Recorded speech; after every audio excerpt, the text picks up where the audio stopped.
Welcome back to the Quiet on Set podcast. I'm Ewan Graf, and as always, I'm joined by Lachlan Thiele. On episode 212, it's okay to sing in theaters and it's okay to sit on your phone in theaters and, I guess, chew loudly and eat loud snacks with loud rappers. And you know what? Fuck it. Just don't buy tickets. Just walk into the cinema. Why not just steal all the popcorn as well while you're at it? And this is all a direct quote from Dwayne "The Rock" Johnson. More about that later in the news. Yeah, it's musical week, but first, I got some thoughts on the end of Arcane, thoughts on a crazy Chinese sci-fi action film Kevin made me watch called Escape from the 21st Century, and Lachlan watched Between the Temples. But like you teased, this week, we're really just here to discuss if you should sing along to movies and film the whole thing to post on social media. That's right. It's a double feature week, 2 musicals back to back. This week, there's actually no singing happening on the podcast, I am afraid. But there are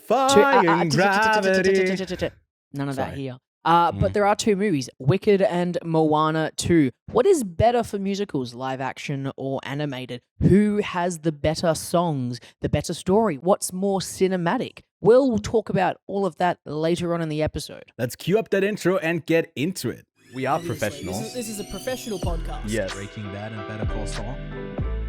Hello there. Which actually, Did you this get is gonna me a be hat a as bit, well? Yes.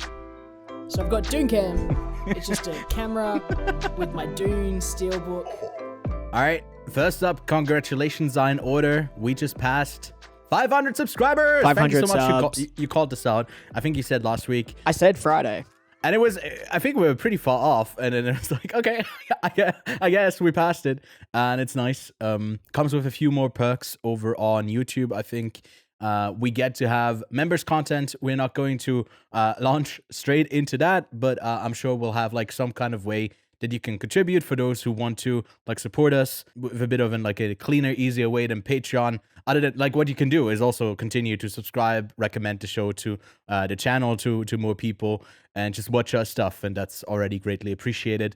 But we'll have like some stuff that I think mainly I am gonna do, like stuff that I would do anyways, and I'll just like record so you guys can have a bit of a behind the scenes look. For those who are interested, I think that's probably what's coming there. We won't do that until 2025 at least, but 500! Another fantastic thing that you can do as well is join the Discord. We have kind of trying to get that thing back on its feet, trying to get the like conversations rolling. We're posting lists, we're posting reviews, we're talking about things that are popping up in the industry. We're just making it a bit more of a lively space. And it's a slow thing because honestly, it's truly dead, but we need people to make it not dead. So come along. It's currently just myself, Ewan, Kevin, and literally 2 or 3 other people who are just popping in once or twice and just saying hello. So yeah, please join the Discord. The link's going to be in the description. Yeah, it's a great little community we want to build. Yeah, I mean, you'll definitely have that one-on-one interaction with us at least because it is so small. But hopefully from, if you are looking for that, then you definitely can reach us there the best. But yeah, also leave a comment if you have something to say, I guess. That's that. I think earlier this week you said like, we'll get into that when we talk about like the actual reviews.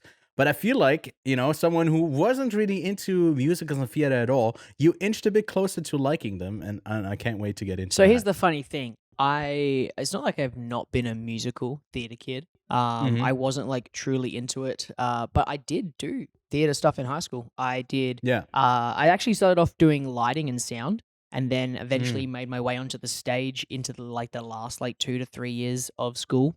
So it's not like I never was a theater kid. We had a particular activity called what we called theater sports. It was essentially whose line is it anyway. And that was what I was good at. I'm fantastic at improv when it comes to that kind of stuff. So that was my bread and butter, and I pretty much did that from as soon as I could all the way up until graduating. And then I graduate and they make it an inter-school sport, and I could have competed at other schools in improv. Really? I would have loved that. That would have been fun. But no, I honestly have been a theater kid, but I haven't been I'm not Ewan. You are on another level. I'm a musical theater kid. I played one of the lead roles in a high school college adaptation of Les Miserables. It's like probably my favorite musical. I've never done Wicked or anything like that, and I haven't really done anything beyond it. I just did the one, and then I was done with it. But I really like musicals, especially like live on an actual stage. Let's see if we got two fun ones to talk about later today. But I just love, like, I got to play Javert, which is like an antagonist, and I don't know, so maybe I just got the voice of like an antagonist a bit more. It was a ton of fun. So like whenever I get to talk about like a fun musical, I'll definitely brighten up, and hopefully we get to do a lot of that. It's also the last week that you have to deal with this background, by the way, and this terrible, this fantastic lighting and handheld mic, Lachlan. And the last week you have to deal with me, because we'll talk a bit more about that, I think, at the end of the show if you're interested. But I'm taking Let's talk about a it week now. off. Let's talk about it now. Okay, Having a week off. Okay, sure. Okay. This is the part where we just chat. This is the part where we chat. The banter section. Banter section. Yeah, I mean, this year was really hectic, and I'm not going to get into like super personal stuff, but it was just like a very heavy year for me, let's say that. And I think I did a lot of like the behind the scenes stuff that is quite exhausting for this podcast, and I'm actually like really happy that we've now reached a milestone we've been going for quite a while, and we did it before the end of the year, a month earlier than anticipated. All that is great. And even though it would be the perfect time to like now grind and just like keep going, I feel like I'm on the brink of like a burnout. So I'm taking the week off. I'm playing a bit of games, which I think the last time I played a game was back in September or August. And I do love playing games. I just also want to read a bit more. So instead of doing editing and all the behind the scenes stuff, I'm taking a week off from the podcast, and Kev and Lachlan are going to fill in next week, and I can't wait to just be a listener of the show as well. It's going to be super exciting. You have well-deserved some time off, honestly. Thank you. Edit a lot of these episodes, pretty much the majority of them, and you do pretty much the bulk of the editing.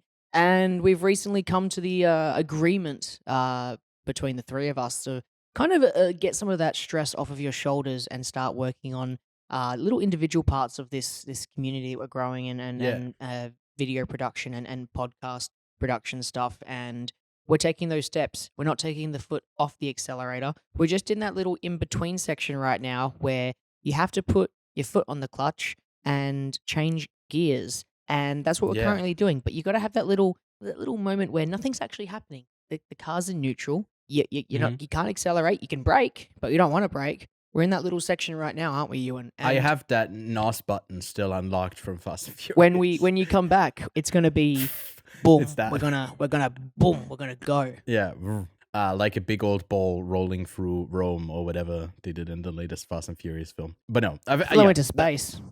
Well, that's not Rome. When in Rome. When in Rome. Anyways, all right, let's get into the show, and let's talk about some news this week. As always, these are curated by a lovely producer. I don't even know how he wants to be credited at this point, but it's curated by Kevin, and let's hold some space for the news this week. All right, thank you, Lachlan. Let's get into. I was going to refer to him as other European Kevin. The other European. Oh, you can do that. Two next Europeans, week. I'm sure one he'll Australian. love that. All right, let's get into the quick news. And first up, let's talk about some general news. John Watts reveals he's the reason that the Wolf sequel isn't happening. He says, Apple didn't cancel, I did, because I no longer trusted them as a creative partner. Melissa Barrera says acting offers went quiet for 10 months after Scream firing. She says she had to reevaluate everything. Samuel L. Jackson says it's not an honor to be nominated for an Oscar, it's an honor to win. We finally got the first look at Guillermo del Toro's Frankenstein. It stars Oscar Isaac as Dr. Frankenstein and Jake Lurie as Frankenstein's monster, and will be released on Netflix in 2025. May Calamai reportedly confirmed her role was cut from Gladiator 2. She was originally announced as an important character and says it was one of the best experiences of her life, and she loved working with Denzel Washington. The Egyptian-Palestinian actress might appear in the director's cut, though, if we ever get that. 7 hours. Margot Robbie still doesn't understand why people hated Babylon. I love it. The actress wonders if in 20 years the polarizing film will be received better. Singing in the theater. Dwayne Johnson and Cynthia Erivo give the okay to sing along to songs. Erivo says it's time for everyone else to join in. Cinemas are also putting out signs to remind people to kindly not sing. There are sing-along versions of that. We'll talk about that a bit more in detail. John M. Chu says Wicked color grading aims to paint a real place to immerse viewers into Oz. Quote, it's not plastic. We'll talk about this a bit more later on in our review. Then John Chu also tells audience members to ask cinemas to turn up their volume. A Complete Unknown's first reactions praise Timothée Chalamet's performance of the year as Bob Dylan. Tim Robbins weighs in on Netflix is the future of cinema debate in a recent The Guardian interview while promoting the second season of Silo. He says, if that's the case, we're in big trouble. Here's a random one. The Australian Senate has passed a social media ban for children under 16. YouTube is not affected. Dolph Lundgren reveals he's cancer-free following a 9-year battle when doctors gave him only 2 years to live. The Conjuring Last Rites has wrapped filming. It's the fourth and last one in the mainline series. It is set to premiere on September 5th, 2025. Peacemaker Season 2 has also wrapped filming. It premieres on Max in August 2025. The Witcher 4 has entered the full-scale production phase, CD Projekt Red confirms. The Atlantic reports that many AI systems have been trained on TV and film writers' work. 53,000 movies and 75,000 TV episodes have been used for the data sets of Apple, Anthropic, Meta, Nvidia, Salesforce, Bloomberg, and other companies. It includes writing from every film nominated for the Best Picture from 1950 to 2016, at least 616 episodes of The Simpsons, 170 episodes of Seinfeld, 45 of Twin Peaks, and every episode of The Wire, The Sopranos, and Breaking Bad. It even includes pre-written live dialogue from the Golden Globes and the Academy Awards broadcast. And now we've got some new project announcements. Don Cheadle leads jazz musician killer feature Canyon that is in the works at Elcon Entertainment. Canyon, a part-time musician and full-time killer, finds himself the unlikely protector of a young siren pulled into a turf war between feuding crime families. Searchlight Pictures teams up with Scott Free Productions for Clean Break when a fiercely independent pool hustler finally meets her match in a fellow pool shark. The irresistible but destructive attraction to one another leads to deadly consequences that she can't outrun. And now we turn to some casting news. Sterling K. Brown, Rita Ora, John Kim are set to star in Voltron for Amazon MGM. Charlize Theron joins Christopher Nolan's latest movie. Barry Keoghan is playing Ringo Starr in Sam Mendes' Beatles movie, according to Ringo Starr himself. Idris Elba joins Masters of the Universe, directed by Travis Knight for Amazon MGM. So to say, he will play Duncan, Man at Arms, and the film already stars Alison Brie as Evelyn, Nicholas Galitzine as He-Man, and Camila Mendes as Teela. And that's it for the quick news this week. Lachlan, let's talk about some of them a bit more in detail. And first up, I think we have to acknowledge that I feel like every week we are getting a new person that's being added to the next Christopher Nolan movie. It's like, and it's a pretty A-list stacked cast, right? If you look at the people who are already on it, I think like, this is going to be last week was Zendaya, Zac Efron, Zendaya, and Hathaway. But then we got Robert Pattinson as well and Hathaway. Like literally just each week it's just a new person. Like I wouldn't be surprised next week it's just like we've now got I don't know Leonardo DiCaprio in it, and maybe the week after that they're like, yeah, cool, here's Adam Driver. I bet you Adam Driver's already in it.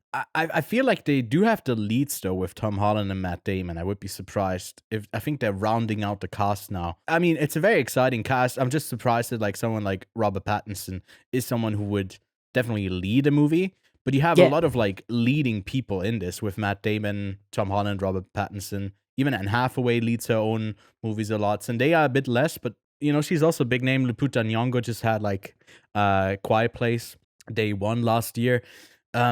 It's crazy the amount of star power that will be like everyone just like holding on for dear life to join the next Nolan movie. I feel like that's the Nolan thing though, right? Like I feel like people I feel like the same thing happened with like Lord of the Rings. Like people were just joining that wanting to be part of that for the Lord of the Rings ness, like they were fans of Lord of the Rings, or like I know that it's like the Bear Christopher at the Lee, moment. yeah, the Bear is a good example as well. Like Christopher Lee just wanted to do Lord of the Rings because he loved Lord of the Rings. He wanted to play Gandalf, obviously, but they're like, no, we've got a better role for you. And I feel like Nolan's got the same thing. Nolan's thing is, hey, this is the next big Christopher Nolan movie, and I feel like everyone would love to be a part of it. I feel like everyone just wants to be a part of his production. Yeah, I mean, we would love to be as well. It seems like he's really got a I would love grasp to on... act in one of your movies. Like he had one of the Safdie brothers in Oppenheimer. Yeah. So like literally anyone just is like, I want to be in it. I want to be in it. Josh Peck was in it too. It's like a bit of a random appearance. For I guess the type of movie that I guess if he's as active as he is nowadays. But we are very much looking forward to this. I think it has a July something release date in 2026. So they gotta start shooting soon. To be fair, Nolan has always been pretty fast with his turnaround of movies. I think he's had one every 4 years, pretty much, right? If not faster. About that. So I think the comment from Samuel L. Jackson was also interesting about like the use of Oscars when he said it's not an honor to be, basically not an honor to be nominated, it's only one if you win. And I would say I very much disagree. I don't think that is the purpose of the Oscars at all for at least everyone watching, or hopefully it shouldn't be. That the main takeaway is who wins. Obviously, everything shifting towards betting in like recent times has kind of tainted every little thing that, you gotta parlay on who's going to make the cringe joke first, and then lay up into, oh my god, who's Will Smith punching next. It's like, I don't know, you just trying to make a game out of everything and betting on it. And I feel like that sort of same mentality has been there for years for the Oscars, of like trying to guess what's getting in, what's getting nominated, what's not getting nominated in the game of that, other than just like the highlight of, if it's great to spotlight a bunch of movies and spotlight performances. I think we both really don't particularly care what gets in and out of like nominations and what wins. Obviously, if you're passionate about it, like a specific performance that is also being championed, then it's great to like also say, oh, I agree with this. It's great that they're getting acknowledged, but I don't really care when it goes either ways. But for someone like Samuel L. Jackson, it does make sense that maybe, he wants that golden statue more than anything else, and he doesn't really care if like, oh yeah, no, I got another nomination. But what do you think? Like, I also don't agree, because I feel like whilst having one Oscar win versus maybe say 20 nominations is a clear sign of someone's talent. And I think that is the 20 nominations person over the one Oscar win. And I think that's just because if you've been nominated for, and this is, like, let's say Leo DiCaprio, right? Like everyone kind of agreed Leo DiCaprio did fantastic performances throughout his career and Oscar-worthy performances. And it wasn't until he got his one Oscar. And I feel like since then, everyone's kind of just like, yeah. I feel like if he didn't get his Oscar, people would have still respected his performances a whole lot more. But now that he's got his Oscar, no one really pays attention to any of it. I don't really ever have that Leonardo DiCaprio Oscar buzz anymore. But it's not he's overdue, right? That type of and I feel like the nominations are just as important, especially in that sort of like last 5 category of like the majority of them, the last 4 or 5 category, where it's just like those last 5, like even just having the opportunity to be in the race, I think is an exciting thing, because your film or your performance or your work of whether it's music, costume, is within the top % of all the movies that came out that year. I think that is an honor amongst itself to be nominated against that. And honestly, like you've practiced your Oscar speech, Ewan. You would have practiced your Oscar speech when you were little. I would totally be honored to be nominated against anyone in that industry. Yeah. Depending on obviously what I would have ever been nominated for, right? But like just to be nominated and to be considered part of that group of, say, directors or writers or actors that have been in that group before, that's a fucking honor amongst itself. So yeah, I don't completely agree with him, but I totally get what he's coming from. He wants an Oscar. Yeah, and I mean, Paul Mescal recently did an interview with on Happy Set Confused and talked about like his Oscar nomination briefly for After Sun, and basically then proceeded to talk about his upcoming projects, and that he's like, he talked about it for a bit, and then maybe it sounded like he's doing something odd there, or like they're doing something out there, and it's like, yeah, no, I just don't really give a shit about like the perception of it. I'm doing it because I think it's good. And I think that putting that forward, I don't think like a lot of actors have that sort of mentality. Maybe The Rock, of course, but where everything is so calculated. But it's more about like what you put out in the world and you're happy with it, other than like an industry's approval through a nomination that is very biased on like how much money you're willing to spend to promote it to specific Academy members and all of that. And like, I don't know, like the weird Ariana Grande thing that's going on with like a lot of her hyper fans just like doing a for your consideration campaign for her, even without Universal actually pushing it. Like a lot of that stuff has an influence, and it's interesting. Did you see? We didn't cover it in news, but there was like a bribe thing that they sent out to them, like offering a bunch of them money if they put her onto the ballot. No. Oh my god, crazy! It's like that's something I left out because it was I don't know if it was 100% confirmed, but it's just that type of like rabid fan base for both Selena Gomez and Ariana Grande is going to. Especially if they get nominated, a whole bunch more eyeballs are going to be on the ceremony just for those two alone. And I don't care. But like the Oscars this year, I think are going to be quite interesting because there's not a clear frontrunner and there's a lot of great movies. I think we are bound to have a really good lineup of films that it's really fun to talk about, and hopefully everyone goes out to see them in some way and film it for us on social media to post and sing along to. But yeah, overall, I think, like you said, Oscar nominations. Cool, if you get one. We'll take one. Just quickly, you talking about Paul Mescal reminded me about Ridley Scott. I saw an article this week about Ridley Scott's long-term cinematographer, John Matheson. Calling that he's lazy? Lazy. Yeah. At least he has lazy filmmaking, especially since he in more recent years. And as an idea, here's a quote. He's quite impatient, so he likes to get as much as he can at once. It's not very good for cinematography. It's the CG element now of tidying up, leaving things in shot, cameras in shot, microphones in shot, bits of set hanging down, shadows from booms.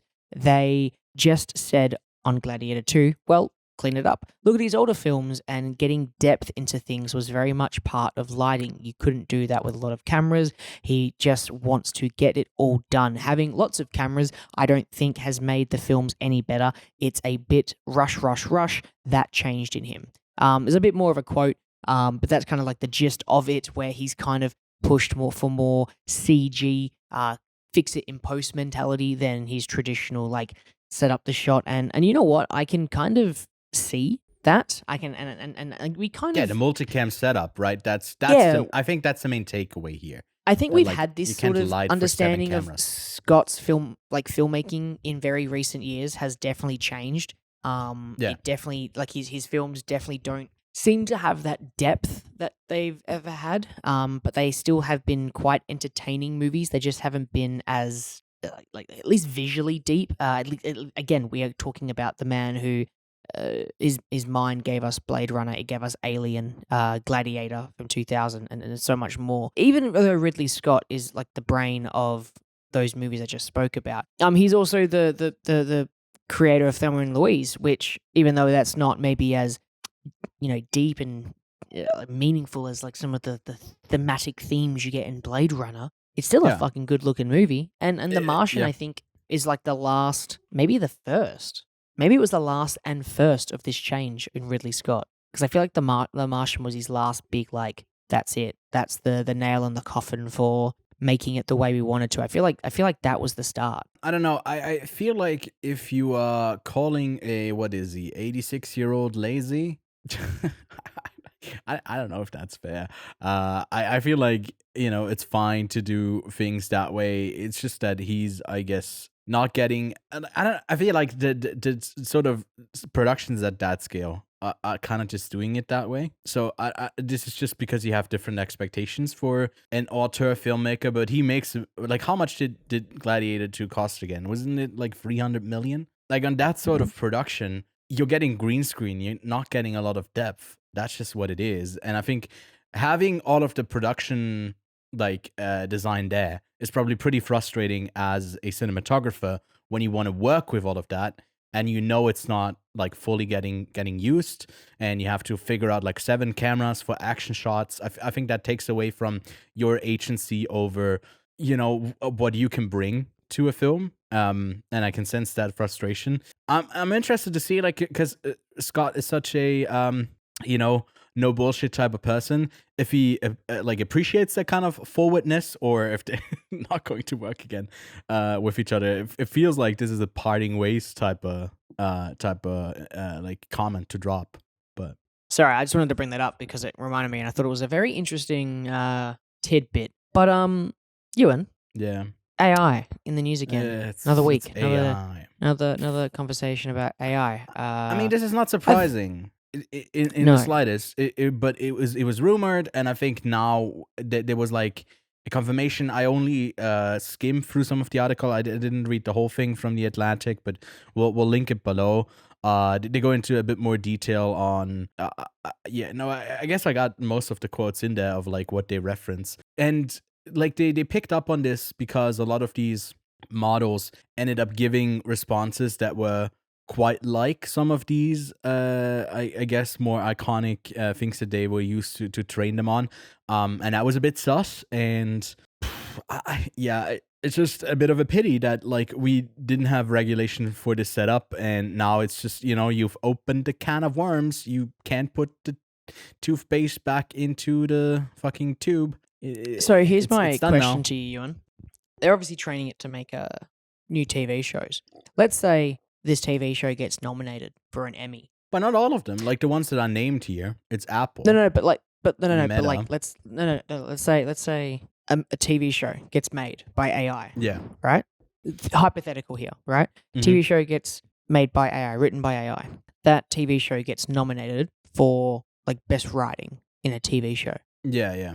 You mean who gets the Emmy? Completely, who gets the Emmy? I think it's always going to have, especially with the out of the strikes for the writers came a bunch of like notes on how you have to do your writers room. So unless they are fully breaking that and finding some kind of loophole, I think there's always going to be writers on that maybe they want to do a shortcut of adding that in. But I think they have a bunch of like safety lines and nets set up now that they don't as easily can do that. And that was why the strike last year was so important to get that done. I don't know how much they actually got on the writer side of like protection from all of this AI stuff. Clearly, but I see what you're saying. I feel like they wouldn't go away from it would obviously just go to the studio credit and not to an individual person. Also, they would be the one, yeah. Why not include Moonlight? Making the cutoff. Well, yeah, I think they're making the cutoff because like Land, but they were also the kind of AI mad that La system La would Land be didn't get so. it. It would hallucinate that like La La Land won still in whatever they did the training. In every sort of possibility, La La Land ends up winning over Moonlight. Also, it's a ton of episodes of The Simpsons.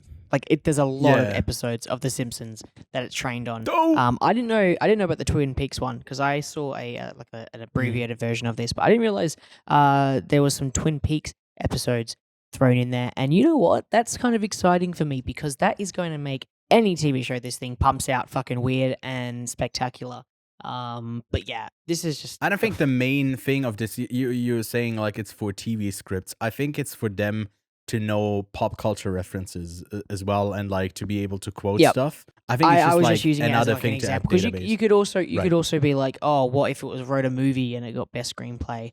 So like and I mean it's the same thing with like visual effects, right? Like, okay, this movie gets best visual effects. Who's going to get nominated? The actual VFX artists that go in, or that just like types it into the prompt? It's always like usually just the person on the head of the department, anyways.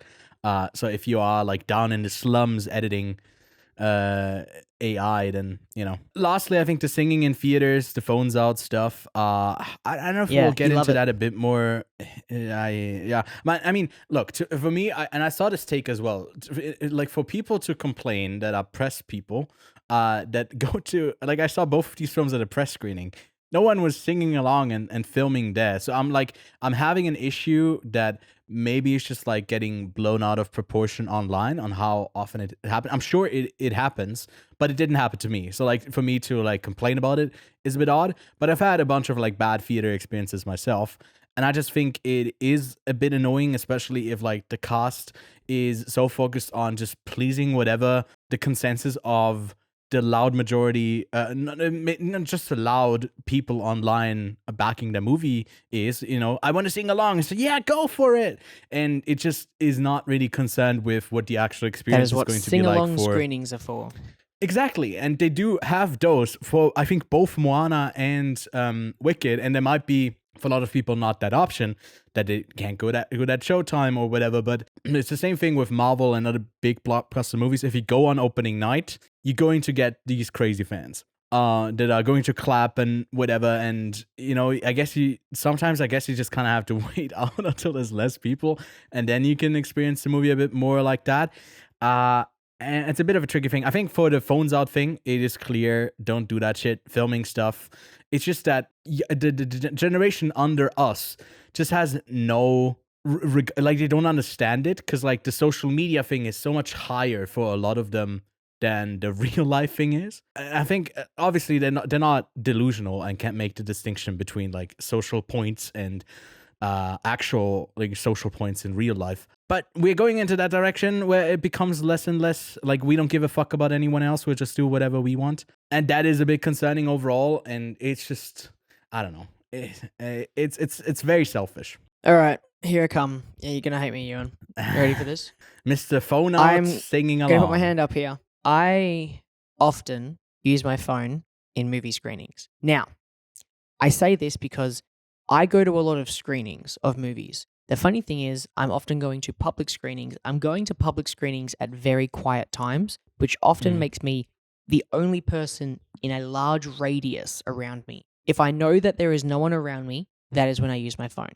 However, if I am in a packed cinema, like for example, I went and saw Deadpool and Wolverine at an opening night, a lot of fans, you absolutely not a single time did I access my phone. In saying that, on my phone, I have a special mode that is my movie mode, so that if I have it in movie mode, not only does my always on display turn off because I know I'm respectful for that, but all of my apps go into dark mode, so I'm not blasting light at people. And because I've got this new phone, this phone goes down to 1 nit, so very, very, very light, like no light coming from it at all.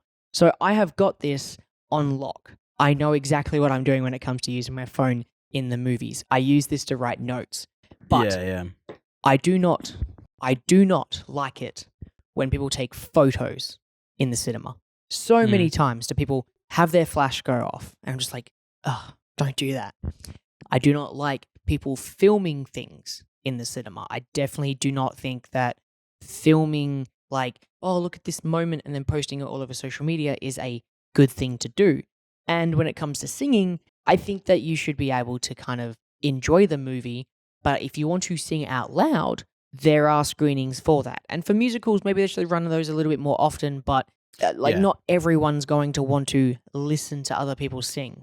Yeah, especially for Wicked, where a lot of people are already, like for Moana, it makes less of a sense, although there were, I think, a lot of people. It's new, it's not like it's based on something.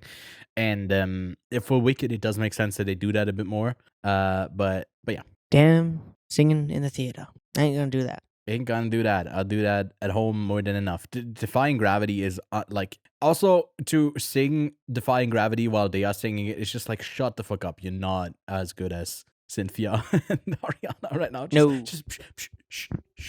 Yeah. You can sing better than maybe Dwayne "The Rock" Johnson, but yeah. What can I say except you're welcome? About that. Incredible.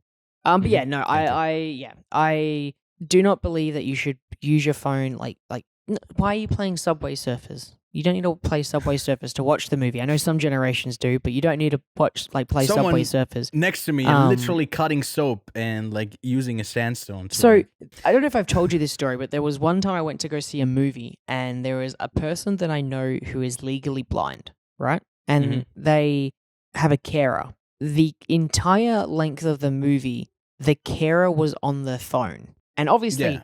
it would not matter because the person they're sitting next to is legally blind, right? And I know that, but I was in the same screening as them. The problem was I was behind them. And because I was behind them, his phone was on the entire fucking time.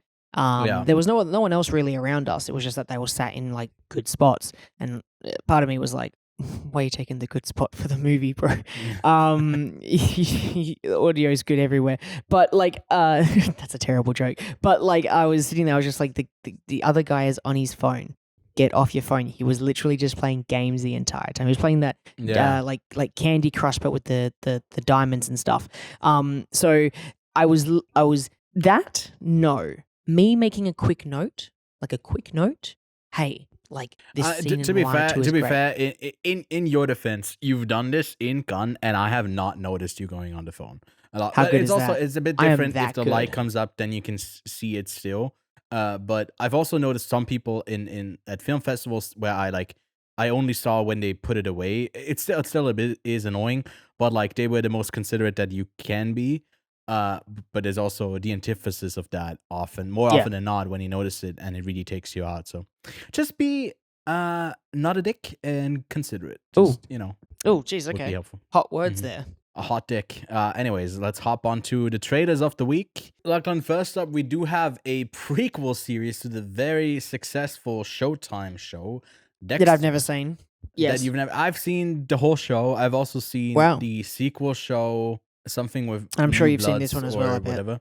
I've already seen it. Yeah, of course. I don't know when it comes out. I honestly am just highlighting this to give it. Look terrible. It should come with a trigger warning of like not to do this stuff, and the premise and seemingly AI can spit out like how can we just like sink our teeth and pull all of the blood out of a franchise to give us something new. I guess they got inspired by Young Sheldon being so big that like they want to do it with all of the shows, all of the potential shows. And what they show here is even tying it back to his early police days, which he's already at the police for a while when we start Dexter, but he's not like that far into it. And to have them all recast as like very much younger people, something about it is just so dumb. But Michael C. Hall is back to voice Dexter, so I guess a paycheck for him. But dude, yeah, the Dexter show, I haven't reevaluated that one since I saw it as like a teenager, and to me it was pretty exciting then. I don't know how it reads nowadays if you watch it, but this for sure is just shit. But yeah. Were you entertained watching the trailer at least, having no context to what the show is about? It looks stupid as fuck. Let's just say that. I'm keen. Let's go. I like stupid as shit TV shows. Honestly, it looked like a straight to DVD movie. The way it was edited and put together. I won't lie to you. The music was fucking pumping. I'll tell you that for a fact. But the way that thing was put together was just atrocious, dude. But to be fair, I don't think I've seen a lot of like Showtime TV shows. So are they like the Shudder of like TV shows, like low quality production, but like kind of good? They have the grimmer stuff sometimes, but they sometimes are on the CW aesthetic and quality, and the CW is known for their like YA, like the young adult type of angsty like stuff that they do. Yeah, the Flash. we don't and stuff have enough like money to make it look good. Arrow. It looks decent sometimes. It's just a lot of like green screen. very but also the storylines are usually like very much focused around like some kind of love plot. Like that's always a core of all of these shows. Yeah, they're fine. Well, you haven't sold me on it, so yeah. I mean, I'll watch one episode to see how we go. Maybe I should watch this and then watch it in order. In 2025, we're pivoting to only cover CW stuff. Fantastic. Superman and Lois, I think, is like coming out. I haven't seen that. The CW podcast. A lot of W's in that, which is something that I kept here. Okay, so I think I have brain rot, Lachlan. In Sonic 3, there's a scene where the two Dr. Eggman walk down, and one of them is the Father Eggman, and then they're both played by Jim Carrey. Double your villains, double your fun. And he says like, double the villains, double the fun. And I can't unhear these says because he also doesn't pronounce it like super well. He said, I hear double W villain, double W fun. And just that's my brain rot from all on online discourse. Also, Konichi, what is that? I guess this is out later this year, December 20th. I think it looks It looks fine. I think if it's just like a silly little If it's entertaining, action I'm okay film, with that. yeah, Just give me some you haven't- entertainment. and we'll take that. We'll take that. It I looks haven't like seen a number lot 2. of pop culture. Same Yeah, one. a lot of pop culture references from Sonic, which is, not the greatest, but I see why they're doing it for the lead to be, a bit quippy. If it's just good entertainment, I'll take it. I didn't really like the first two. The Knuckles show that came out earlier this year was atrocious. But this looks a bit better, I gotta say. Then we got a little teaser for Stitch in Lilo and Stitch, just basically a CGI showcase of with Sonic, we got this horribly wrong. Although not the same studio at all, but are we on the right track? And I think they're on the right track. It looks pretty good. Obviously like it's CGI and stuff like that, but they don't seem to be far off when it comes to I guess not making a really cursed version of this, because it would be with an alien really easy to go into the hyper detailed route, just do something with that doesn't work. But Stitch is pretty fluffy, and that works in its favor. This one's out early next year, May 23rd, 2025. And I still haven't seen the original Lilo and Stitch. But Lachlan, I know you're quite excited for this one, right? Yeah, no, I really like the original Lilo and Stitch. Tanika really likes the original Lilo and Stitch. So there's a lot of pressure rolling on this. And I know a lot of people who like the original Lilo and Stitch quite a bit. I think there's a just a really interesting thing to Lilo and Stitch, and I think it was just like this weird, like perfectly mixed matched of culture and sci-fi, and especially Hawaiian culture, sci-fi, and at the core of it was just like a really, really fun story. So this, to me, I'm a little bit excited, at least because it looks as good as it could be for him. Yeah. It's being directed by Dean Fleischer Camp, who did Marcel the Shell with Shoes On. And this makes me pretty excited because I definitely thought that movie was great, and I think that it did emotion quite well, and it did like family quite well for how little scale that was. This is a bit bigger scale for him, especially in terms of like production and also like narrative. So I'm very keen to see what happens here. I think early on, wasn't John M. Chu, the director of now Wicked, tagged on to direct this, and then I don't swapped him remember. out. There was one thing where he got swapped out, and I thought it was Lilo and Stitch, but I'm not 100% on that. Let's just check real quick. Yeah. He was in talks, and then like in 2020, and then he left the project. So I'm glad we are getting this from the Marcel the Shell with Shoes On director. He seems to get the like smaller scale stuff right, and then to pump it up into a bigger feature is better than the sort of direction I've seen from John M. Chu so far. I think he directs rather bland movies, but we'll get into that a bit more with Wicked. And then lastly, we got the second trailer, I believe, or hopefully the last trailer we'll discuss definitely on the show for Squid Game. That's out on Christmas Day, I think. I don't know, on December 26th, I think. And it shows a couple of new games, the returning Stop and Go, Red Light, Green Light, some new characters, a clear antagonist in there that's like pushing people over, and then basically protagonist going back in to cause a bit of an uproar, an uprising to go anti-establishment towards the Squid Game organization, and basically cause like riots. It seems to be that they split for a part of it into, what is it, X and X and O's. Yeah, a lot of that. Noughts and crosses. We covered the first one. Is this going to be something that you're leaving your Christmas holidays for, and you're just going to like binge in one go, or? Probably not. I feel like I have so much other stuff I want to catch up on before this. That I also I haven't watched a lot of TV this year. I've realized I have not watched a lot of TV, and I feel like I need to catch up. I haven't seen Shogun. I haven't seen Arcane 2 yet. I literally just watched Arcane 1, so maybe that would be the most natural progression, is just to continue that story, because I heard that season 2 isn't as fantastic as season 1 where it goes. It had the highest rated IMDb thing for a while. I think it was the only show that had all 9 episodes. I think at a 9+, which is impressive, but I think that's just like early hype for the show. I agree. I don't think it's a perfect show. It's a bit confusing, and the first season is a bit more clear cut, and it's also setting up a bunch of spin-offs. It felt a bit unnatural in like who are we focusing on, who's the story actually about. But it's fine. It looks visually incredible. I think that's a standout of that show, and I think it would be at the top of my list of what I would recommend you see. Apart from Shogun, I think that's definitely the best show of the year. There's a couple of other good ones, but I don't know if you need to see that much TV this year. But Squid Game is definitely going to be like another big one that we should probably cover, but we'll see if we actually end up doing that. But yeah, that's it for all of the trailers this week. Then a brief reminder that you can leave us a rating over on Spotify. Those 5 stars are very much appreciated. You can also do the same over on Apple Podcast, and consider subscribing, which has recently hit 500 subscribers. Now our next mark that we're setting sail on is 1K, and we'd love to get there sooner than later. I guess our like public-ish goal would be if we like really ramp it up and get there before we cover next year's Gun Film Festival. That would be amazing.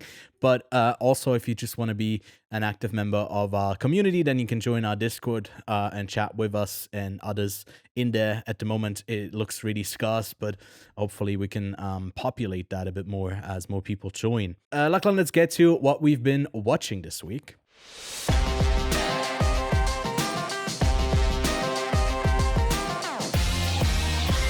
All right, and where do we start?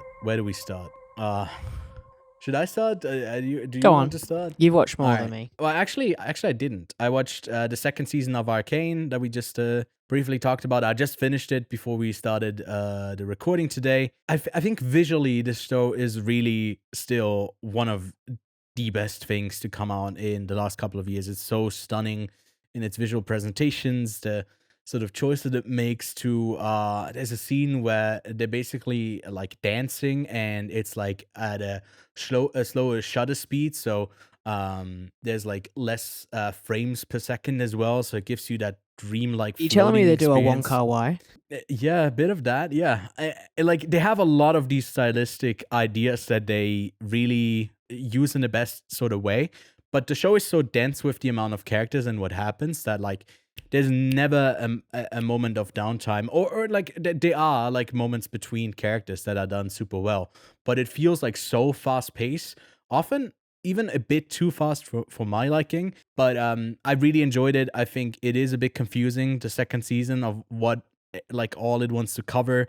It's a spectacle, but I think season 1 I still like quite a bit more than the second one. But still a really solid show that I think you should check out. Even if you have nothing to do with League of Legends, it feels like because I've never played the game, they have a bunch of payoffs for characters of when they use their weapons and stuff that is so incredibly sick. It is great, and you just get like hyped about them using the weaponry and stuff like that. So yeah, really exciting show. And Kevin made me watch a movie that he refused to give me any detail on. He just said like he saw something that I gotta see. I'm not allowed to see what the movie is called. He just dropped me a link where I could go see it, and then I took a while to go see it because it is probably the craziest movie I've seen all year. It's called Escape, and that includes Megalopolis, by the way. It's called Escape from the 21st Century. It's a Chinese film. And it basically tells the story of these 3 guys who get the ability to like time travel in like 20-year jumps. And it's set in 1999, and then it goes to 2019 back and forth, and they have to battle something. I watched this whole movie, and I was awake. I was watching. But this movie is so incredibly all over the place and crazy. It has, I kid you not, probably about 1,000 visual ideas that it's doing. If you look at the Letterboxd page, it's really colorful as well, and like water that they're swimming in. And I think that's one of the catalysts that ends up giving them the powers. There's a ton of action in it. It's very much a comedy. I just didn't really find it that funny. Kevin loved it. He gave it like a 9 out of 10. I ended up giving it a 6 out of 10 because to me, like it just jumped around too much. I shall be too crazy. the decider. I shall watch this movie. I think you might actually really enjoy it, or you're not going to finish it because it is quite a bit. It's a lot, the movie. But yeah, that's a shout out from like I've never seen anyone. I haven't heard anyone talk about this film. I think it's probably also pretty inaccessible because it is a Chinese film, and I think they have a streaming service where you can see a lot of them. And I know that Kevin has a subscription to that because he's quite passionate about, like, especially Hong Kong, Chinese, and Asian film. He's the expert between the three of us there. But yeah, shout out goes to Escape from the 21st Century. I know about What Wong about you, Kar-wai. Lachlan? I literally said his name like less than 30 seconds ago. You telling That's me I'm one not the director. expert? That's one director. And it's like the Name biggest, me- like, well-known Hong Kong director of all time. So Yeah, I guess for like a specific drama romance genre, but for there's so Westerners, much Westerners know his name. for Westerners for sure. Yeah, but yeah, Lachlan, what were you up to this week? I watched one movie because I am still house sitting, and for those that don't know, I work in a retail environment, and this week is Black Friday week. In fact, today is the Black Friday that we're recording on, and I came back from work, and I am knackered, and it's been like that all week, and I've literally come home house sitting for a friend, and it's a bit further away than I usually live, pretty tired. So I've literally gone to turn on a movie and I just can't focus on it. And that really sucks because I like to focus on movies. So when I can't focus, I just turn it off. So over the span of 3 days, I watched Between the Temple, which is honestly a nice little film. It's directed by Nathan Silver. It stars Carol Kane and Jason Schwartzman. And if I'm honest, it was pretty good. I didn't think it was anything crazy. Didn't think it was anything like over the top, like greatest movie of all time. But I honestly thought that it was such a well-crafted narrative, well put together. My review was basically like, why do I find this movie more stressful than Uncut Gems? And I think that the way that it's shot with this handheld technique, how anxious you feel about the relationship that's brewing, that got me really engaged with it.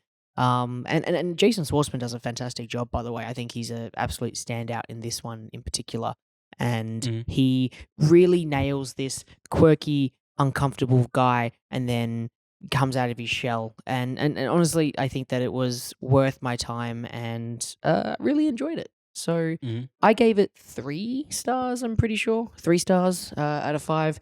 Quite strong. Wasn't my favorite comedy of the year, but maybe my new favorite comedy of the year is Escape from the 21st Century, as Ewan just told me I should Probably watch. Hundreds of Beavers, right? It's got to be up to that. Well, we don't know that because I haven't seen this Escape from the 21st Century. This is apparently one of the funniest movies of the year, so we don't know, right? All right, And then I just want to shout out this thing. This thing's got me through this week, my Steam Deck, and I'm currently playing Animal Well. And I only found out that Animal Well is made by one person. Yeah. For 7 years, this guy made one game, and I'm making my way through it right now, and it is so good. And that is the only, like, literally I fell asleep last night. I fell asleep playing that game, and then I woke up to it. Like, I just realized you probably can't hear me because I'm not used to holding the microphone. No, I heard you. I'm just spacing out because I just got an invite to attend the European Film Awards. Sorry. Just like I got distracted. All right, show off. That's a flex. During my what you've been watching, you're checking your fucking emails, aren't you? I'm sorry. I'll shut up. And you're a little invited. Like sometimes, if you have a billion things, I'll scroll on Letterboxd and look at reviews on my phone. Yeah. If you have a billion things, but I don't check my emails. I don't get invites I just to the got European. Oscar nominated. Where's my invite? Can you +1 me? Sorry. Can you +1 me? Plus ones? Can I be a plus one? Maybe I could. It says that it's a black tie event, so I'll have to dress up. That's see. fine, but can you do +1s? I maybe I can, but it's in Lucerne, so you'd have to come here, and I don't know if it's. No, we can just virtually? FaceTime each other. Sure, I don't think you need to +1 for that. You can dress up still, and I can have you as my little. As long as I'm in black tie, I think it should be fine. Yeah. We can like strap do it that. like here, like and then I can basically be there do the digitally most in a to black revoke tie. my press access as fast as possible. Exactly. Well, it's not like we're revoking anything. It's just that you're just I'm your +1. What if we just don't tell him and I just rock up and it's just like, this is my +1 and he can't come in, but he's my +1. Yeah, and whenever someone says like, I'll do the same thing that I do with my little brother. I always say, "This is my kid." And you're not going to let my kid in? I don't have a babysitter right now. What are you doing? This is my Australian kid. Yeah. G'day. Goo goo gaga. Anyways, we were talking about Animal Well, which is a game I really want to play myself. So, and it's also something a bit daunting because it seems like I don't know how intuitive it is to get into it when you maybe don't dedicate a bunch of time to it, because it feels like there's so much to discover that when you tune out of the world, you end up forgetting a lot. Or how was your experience so far with the game? There's a map. Sure. Okay. Yeah. And that got rid of it for me. I'm actually not even joking. I didn't realize there was a map because I kept pressing the button. Okay. I was like, "There's no map button." Turns out you have to be in a lit, because there's like dark scenes and then there's like lights. You have to be in a light like environment to actually read the map. To actually like. So see, yeah. Okay. So I didn't realize there was a map. And when I put it down and picked it up for the first time, I was like, "Oh fuck, I have no idea where I'm going." And then I found out there was a map, and I was like, "Oh, very good." Oh. It's not that daunting. Honestly, it's actually a lot of fun, and the progression is fantastic. But yes, I only added this because there was the news article about The Witcher 4 going into full scale production, which is super exciting. Which also, I haven't heard any Witcher TV show news in a long time, which makes me worried because it either means there's nothing exciting happening or it's bad, and I'm going to assume I guess it's just in post-production. Yeah. I don't know. But I feel like there should be more about it, right? Like, surely they should be out there. They should be getting, what Hemsworth is it? Liam Hemsworth. Like, get him out there. Get people liking him. Because Henry Cavill, right? Henry Cavill, I've realized this recently. He's a fucking charismatic guy. He is a charismatic guy. He's the Warhammer nerd and is the most jacked person He's a fucking Giga Chad. I would love for him. Didn't you bring this up that Warhammer is like would be a great game to adapt into movies? Or was that absolutely? Do you know how much fucking lore there is to Warhammer? Exactly, and him to be, Henry Cavill, plucking him in there, that would be incredible. Sign me up. Yeah. Honestly, but the thing is, you need to get Liam. Everyone loves Henry Cavill. Like, everyone, not only do they love him, they respect him, and I think that everyone likes like the good guy, right? And I think Henry Cavill is that good guy. I think he's just probably a genuinely good bloke. Like, I would go to the pub and have a beer with him, right? Yeah. No, one more thing that I shared was like a list, vacation time, and I put a bunch of games on that I maybe wanna play a bit while I'm off, and I added Animal Well just to that list because I wasn't sure if I should. 2 minutes. I'm just gonna check my emails. Sure. Is that a press invite from Henry Cavill to go have a drink with him at the local all I've pub? seen, though, is that the autumn Steam sale is on, and I don't know how much money I'm going to spend, but I can tell you right now it's going to be a lot. There weren't like a ton that I was looking at because I already have most of the games that I'm never going to play. At least you're admitting your problem, Ewan. That's the first step. It is the first step. Lachlan, let's set sails and talk about Moana 2, the follow-up to the very successful 2016 film, now directed by, I think, 3 first-time directors, if I'm not mistaken. But what is Moana 2 all about, Lachlan? The ocean is calling them back. After receiving an unexpected call from her wayfinding ancestors, Moana journeys alongside Maui and a new crew to the far seas of Oceania and into dangerous, long-lost waters for an adventure unlike anything she's ever faced. Dum dum dum. That's the series turned movie. That does still feel like it is kind of stitched together more than it is a theatrical movie, but we'll get into that in a second. It only runs 100 minutes long, so that's one of its benefits. It's not like an overlong thing, but that's usually what you get with animated films. So far, it hasn't been received super well, I'd say. Over on Letterboxd, it is currently sitting at a 3.0, and when you compare that to the original, that is very popular, and at a 3.7, there is a disparity towards how these two movies have been received. And on IMDb, it's a 7.2, a bit more positive. On Metacritic, a 57 on 41 reviews, and on Rotten Tomatoes, the critics are giving it 57%. So overall, not very good, not looking good for this film. It was made on a budget of $150 million, and what is notable about the first Moana film is that it's basically the biggest streaming movie ever, especially for Disney.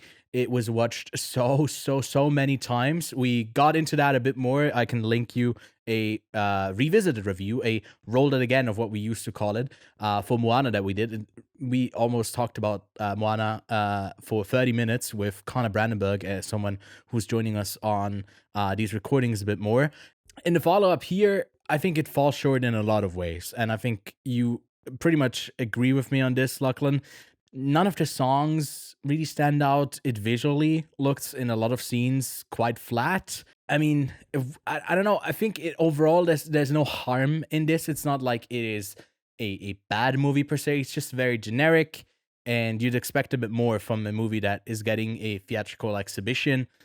But yeah, what did you think of the movie overall? I think that the way that this movie was conceived, being a TV show first, definitely harmed it quite a bit.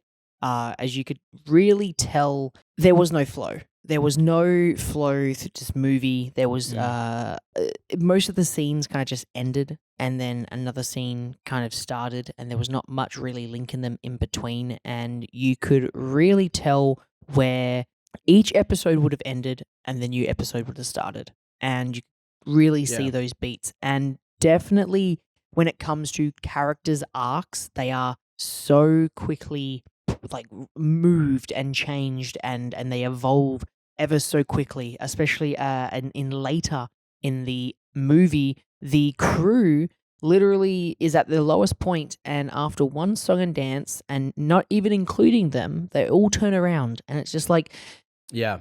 I know they're side characters, but they are characters that we have been introduced to. They should also have their story, especially because one particular character literally just almost died. And that is a massive moment for that character, and there should be a moment and a scene where they talk about that. And honestly, in a TV show, they probably would have had that scene, because a TV show would have been longer than 100 minutes, most likely, if they were to make this into a TV show. So whilst I feel like a lot of these things were rushed, I feel like a TV show would have actually been better in this instance. And I feel like they should have just either scrapped this original narrative or just kept it as a TV show and put it straight onto streaming, because I agree with you. It feels like a streaming thing. It does not suit the movie formula, the cinema formula. I didn't really ever feel excited. I found it quite flat. If this was a live action film, the cinematography would have been quite boring to me. Just wait. Exactly. For me, the it just wasn't anywhere near as good as the first one, and it felt to me as someone who really loved Atlantis: The Lost Empire when I was younger. I did not know up until a couple years ago that there was a sequel, a direct-to-DVD sequel, and I was like, oh fuck, that's exciting. It was shithouse. It was terrible. That's what this felt like. This felt like a direct-to-DVD sequel. And that really sucks, because there's a lot of potential with these characters. There's a lot of fun with these characters. And I honestly thought that the actual narrative amongst itself was kind of exciting, like bringing people together across the ocean is a fun little adventure, but it just didn't flow. It looked boring up until the end, which we'll eventually get to. But more than anything else, the music kind of sucked. I think that is the biggest standout to me, because that first one had How Far I'll Go, it had You're Welcome, it had Shiny, even Where We Are, I think, was one of them. Like the two other songs of the introduction of the island is still pretty fun, although it's not one of the standout songs. Then the one where they're sailing, and then when they're coming back, I think that whole movie has like 7 songs in it. But they all are like up to something I could not tell you, other than like one of them is called Beyond, because she says Beyond like 7 times. What the songs are, I heard them in and out. I like none of them were that's catchy. really disappointing. Yeah, none of them were. I think a lot of them actually suffered from the influence. Like the first one, we had the songs by Lin-Manuel Miranda, and especially like one of the characters, the side characters on the boat, has like a sequence in a song where she's basically just like rattling through a bunch of information that is very Hamilton-esque, not even Lin-Manuel Miranda, but very Hamilton-esque. And it felt like a poor imitation of some of his his style of music, which isn't like I feel like it's not 100% like his, of course, but he has influenced a lot of like how It's music his is mannerisms when his performances. like in the Little Mermaid, right? I When like you how haven't seen that one. But I like how he goes from singing to rapping to talking. He kind of flows in between these states, and you see that a lot. Hamilton in The Heights was a good example of that as well. I haven't seen Yeah. The Little Mermaid. Are you telling me it's kind of in the same vein a little bit? Imagine if they did Wicked. You don't know Hmm. the original songs, but then they added a song I've that is heard them. basically mostly rapping. And that's what they do in The Little Mermaid, which it just Okay. doesn't really fit. And then they also have David Dix in there with Aquafina doing a song, and it's just So David Dix is I great. found I know you said it's not his, that it's not his thing to make it like that because other people have done it in the past, but I found but that I like to refer it to his mannerisms of how he writes a song, how as a lyricist, how he presents a song is by going out of these states of talking, rapping, and then singing. And Lin-Manuel Miranda is not the best singer in the world, but he's a fantastic lyricist. And I felt that they were trying to achieve a mimicking of a Lin-Manuel Miranda written song. So essentially, it was someone trying to write a Lin-Manuel Miranda song for a movie that he didn't write in, and that kind of comes across in two songs. It comes across in the one that you're talking about with the engineer character, whose name I unfortunately don't. Bro, no, I got no clue. It's one of them. I wouldn't even know. Maybe Finding the Way, or it could be. I can't remember. I can't. It's one of the earlier songs, and then there is a later song. What could be better than this? I think is what. Yeah, there's a later song as well that has that mannerisms in it as well. And for me, those were the moments that I was like, oh, okay, they are really trying to do those mannerisms there. But when I was, and the thing is as well, none of the songs in the original, none of those like actual songs that have the quick rapping talking parts are the catchy ones, right? Like it's what can I say? You're welcome has one of them. Yeah. Yes. Right. Yeah. That's the only one. Yeah. Everyone remembers that part, but there's no other moment in any of these songs. Kid, honestly, that I are could go on and on. Catchy. Like there's none of these other parts that are catchy. There's no catchy songs to this, and that's the part that I think they're lacking. And honestly, you can't choose what's going to be a catchy song, but none of these, especially because there's a lot of actual rapping in some of these songs, kids won't catch on to that. Kids will not catch on to the quick, fast-paced movements. They'll catch on to the slow parts, the hooks, the what can I say except you're welcome kind of ones. They're not going to catch on to like the. No, I think they do, especially with. No, I'm talking about kids. I think for kids it's like actually like really they could like and they get hyped up in, even though they don't understand it, in the rapid like thing. You're Welcome is such an exciting song for kids to listen to, I think. Yeah, even like the most. That's why like that song is also the most popular. And it's not just the rock. I think it's because it's I don't know. But you're right. It's also catchy. Yeah, of course, it's not the rock. To me. Actually, speaking of the rock, let's talk about Maori for a second here, because I'm gonna go out on a limb here. This is my favorite Dwayne the Rock Johnson character ever. Like period, hands down. Have you seen a ton of his performances? Like yeah, of course. Fast and Furious, Hobbs and Shaw, sure. Red One, Baywatch, Baywatch, Red One. Look, all I'm going to say is I've seen a Adam. lot of Dwayne the Rock Johnson, but actually I don't. He think was I've seen in Black Adam Fortnite yet. Chapter 3. So I just want to say this: And this Chapter is the 2 too. most emotionally complex character that he's ever played. You're not wrong about that. I am not wrong about that. It is one of the most emotionally complex characters Dwayne the Rock Johnson has ever played. Now, the reason that's exciting is because Dwayne. Oh god, I'm gonna get cancelled here. Okay, Ewan, you ready for a hot take? Okay, no, 1 sec. God, I'm gonna get cancelled here. Light off my face. Okay, no. Where is it coming from? Where is the light coming from? There's something. No, Oh, it's I think bouncing it's up off there. of Sorry, something, sorry. dude. Really funny. He studied lighting and he doesn't know where the lighting's coming from. Fake film fan can't figure out where light comes from. Comes from the sun. Stupid light. I had that during our Moana recording as well. It's still here. And never mind. It's reflecting off of something on your there, look at that. it? Yeah, you see? You're moving it now. See that? It's that. Yeah, I told you there's going to be something there. You know what's funny? So you didn't have your headset on, but I was like, fake film fan didn't study film because can't figure out where light comes from. And I'm sitting here, I'm like, it's just reflecting off something on your bench, dude. It's just reflecting off something on your bench. Probably, yeah, no. You had it. You had it hey. Oh yeah, Ewan, you ready for a hot take? canceling yourself. You ready for a hot take sure, for me to get cancelled? All right, cool. So, Dwayne "The Rock" Johnson. This is not the hot take part, but I'll get to this in a second because I'll explain the hot take in a moment. Dwayne "The Rock" Johnson has a very good voice. He has a very fun voice to listen to. I think he can do range really well with his voice. I think he has that potential. I think that in terms of his physical performances, he is quite one-dimensional, and he is not a fantastic actor. But in saying that, he really hasn't done that many complex things. Just like Morgan Freeman. Do you see where the hot take comes in?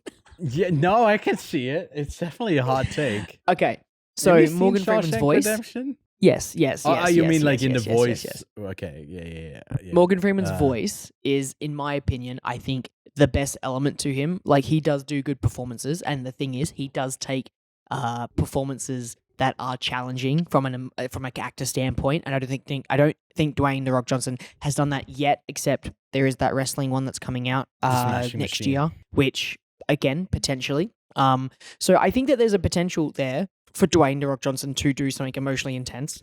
Morgan Freeman, really good actor, but I find that his voice is probably the best side of him. So if he was to do voice acting, I feel like that would be the best element for him. And I think that that's what Dwayne "The Rock" Johnson's got right now. I'm not saying he's a bad actor, Morgan Freeman, that is.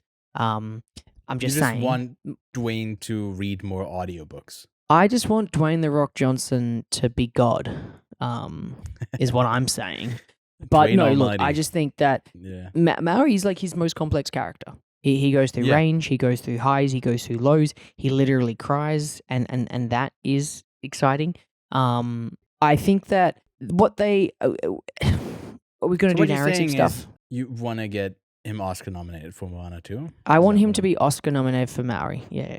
I feel like that spot is already taken up for Red One, but we could talk about double nomination. I want him to be nominated for both. But so should we start talking about spoilers? Yeah. Okay. Yeah, so there's a big clam in the ocean. Okay. No, we're not going to clam straight away. Let's start with narrative. Okay, do you mean like the narrative structure of like how very episodic it feels to introduce 17 characters at the start? Little sister, he is all of the people that we get a glimpse of. And they have a voice line, so you got to become a supporting character. Then it like dips the black, and it's like, okay, cool. That's the end of the episode. That's where it would have... Like, I could see like the hour-long first episode being like Moana coming back to the village, the big vision thing. That's the big setup for the season, and then... boom, end of the episode. And then the next episode is them like getting ready to leave and yada, yada, yada. Or maybe it's like cutting back to Maui and seeing what he's doing. So I feel like the fact that this was a TV show first and now they've switched it over to a movie really does not help it, because it does not have that flow that a screenplay that is written for a movie does. And I'm not saying that they didn't go back to the drawing board and they rewrote it, but this originally was intended to be a TV show, and you can really feel that. You know where you can feel it the most is when there's a moment where obviously a large chunk of the film, they're not on the same boat yet, Maui and her crew. And it cuts back and forth between whatever they're up to. And the way that it cuts is like, that's also, they could have solved that in the edit. I don't know why they didn't. But it's essentially them on the boat, you get a Maui clip, and that could be the end of an episode. And then they start back on the boat and go back to Maui, but it's way too quick. And you're like, okay, what are you doing? And it obviously makes sense in an episodic way, but in a movie, it's very jarring for that sort of odd pacing. Yeah, I completely agree. And the thing is, you get this sort of long-awaited reuniting of Moana and Maui, because it's been, I think it's 3 years since the Yeah, 3 or 4 years. Yeah. ending of the first one, and I don't think they've been in much communication, Maui and Moana. But like you get this massive reunion, and it doesn't really feel like a reunion.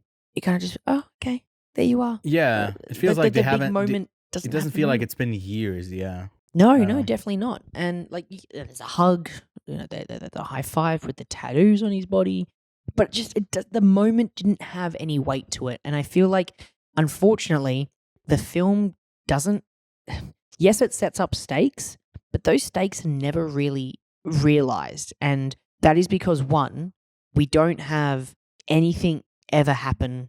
Nothing ever goes wrong, right? Like there is a big moment at the end where Maui becomes human, essentially, right? Like his tattoos are ripped off from him. Yeah. That would have been a fantastic thing just to leave it like that. And like there you go, there's a Disney Plus TV show. Make her the demigod and make him okay with that and let him come because that's a good arc, right? He's been demigod. I thought for a second they were doing that. I thought like, oh, that's cool. I was like, that's brave. Like, nope. And they fucking retconned it like 2 seconds later.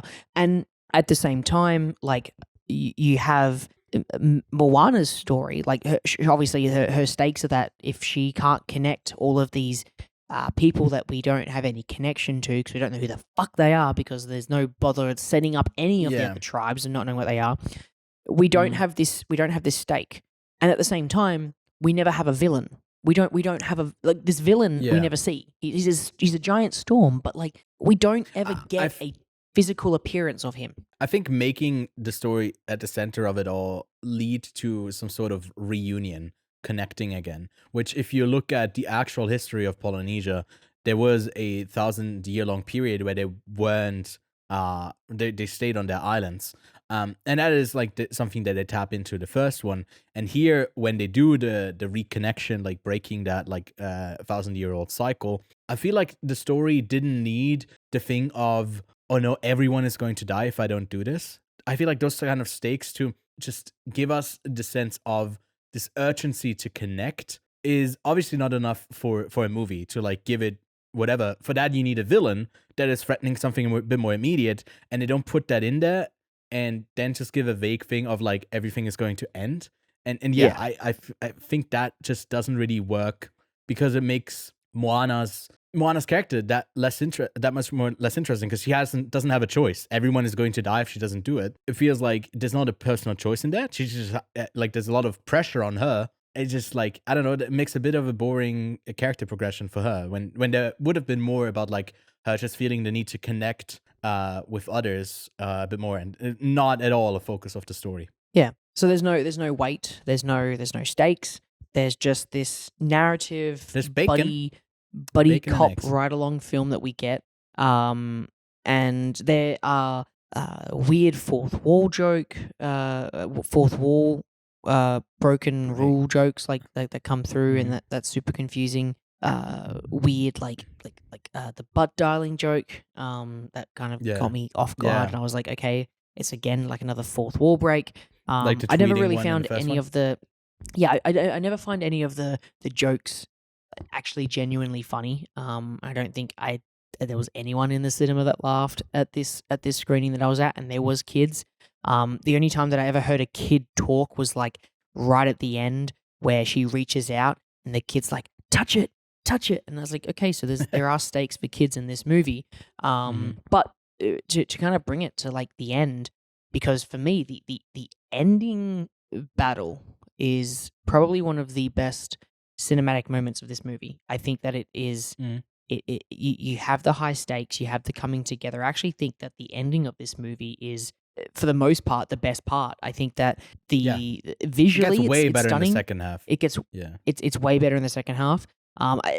After the song that they get, once they get stranded on the island, and then the whole team immediately switches over to being like, yeah, we're confident, we rebuilt the ship in your 2 minutes of 2 minutes of singing and dancing. I was like, okay, that's a bit much. But after that, everything else was pretty good. I found the scenes then had depth, at least from a visual standpoint. I felt that the reaching out, the lightning coming down when Moana is diving is really cool. I found the imagery of Maui losing his tattoos really cool. It was just really cinematically stunning. And then all the way down to Maui diving, the ocean then reconnecting, creating that air bubble around them. Like every single moment was just like, yeah, this is flowing. This makes sense. Obviously, because this would have been one big final big episode where like the big boss is taken down. But I had to sit through a whole first half that just felt like uncomfortably rushed, or at least not in a flow state to get to this. Because you would have spent more time on the island. You would have spent more time with the daughter, like with the sister, and with the family, and what's at stake of them, what they're all losing. And she needs to set out to sail to like reconnect them, to give that sort of urgency. They would have set that up, I think, a bit more in the series if they spent more time with it. I think, to me, and this is rare for me to say, I think the little sister character kind of worked, because this movie is so blatantly. Shut up! What a lie! What a lie! It's not a lie. I think the little, it's obviously like super like direct and manipulative, and the way that it kind of puts her out there as like the cute little sister that you don't want to leave alone, and she's like pouting and stuff like that. I don't know, something about that I felt for them. Maybe because Moana, to me, is like such a I don't know, she has such a drive to herself that you really believe that sort of thing, that when she has to leave, that is a big decision to her, because she is connected to her family and she cares about them. And I think that's one of the better aspects of the story, that I felt that. But as soon as we're like, oh no, there's 5 more people on this boat with her, I'm like, that I didn't need that. I think that is a bit of a big old misstep that a lot of sequels feel like they need to do, because we can't just be with the same characters again. You need a new dynamic. It would have been enough if just like the pig comes along and it's Moana again by herself. But yeah, I don't know. I liked the coconut people. They were pretty funny. I didn't like that green goofing. I also was, like, wrote in my screaming. notes, I like the coconut people. I think To give they them were depth. some of the most They're just misunderstood. They're misunderstood, but I also think they were the most interesting of the characters. Because they're groovy. They were fun. They were brave. But I feel like then after that, the poor little guy is just kind of like forgotten about, and I feel like more attention should have been given to him. Mm-hmm. At the end there, that he's like, I forget if he's reunited with his people at the end, or if he joins Moana. Well, I think he goes back to says them, right? that they're in that direction, so I think they probably like Just give him a chuck boat him and they overboard. send him off. Yeah, send him away. I don't know much. There's not much else to say about this. I think if you are taking your kid because they have loved the first one, they're going to watch it. But as soon as it's done, and this is both on streaming, I don't think many people will seek out Moana 2. I think they will still go back to rewatch Moana 1. Just because there's an inherent rewatchability with how these characters are introduced, how they interact with each other, and especially the songs. And on a visual level, I think I noted in our revisited review as well that I think Disney movies in their aesthetic have peaked in 2016 in Moana, and how good a movie can look. You can have more shallow depth of field, that sort of stuff that they do at the opening of this film, which I really paid close attention to, because the night before I rewatched Moana 1. And then in this one, I was like, oh yeah, it's more shallow, but it doesn't add more depth. I feel like they had the beautiful, and I paid attention to the water and how they're doing that. I think the first one, overall, it's weird to say, it looks better than this. And that is surprising, because you assume there's a visual step up. But there's certain moments, I think, towards the end there, where they're both like laying down. Moana is like passed out, and the ancestors come all in, and it's like this bluish color. It looks really pretty in moments, but then also in others, like we pointed out, it is very flat when they're just like on the boat riding out. But yeah, it's fine. I didn't mind it. I didn't hate it. Didn't love it. Landed somewhere in between. I gave it a 6 out of 10. 3 out of 5. What about you, Lachlan? I landed at 2.5 stars for this one. That's fair. I don't think it's a terrible movie. I don't think it's great. I think it's just okay. Mm-hmm. It's not Atlantis, The Lost Empire 2, Electric Boogaloo, or whatever it was fucking called.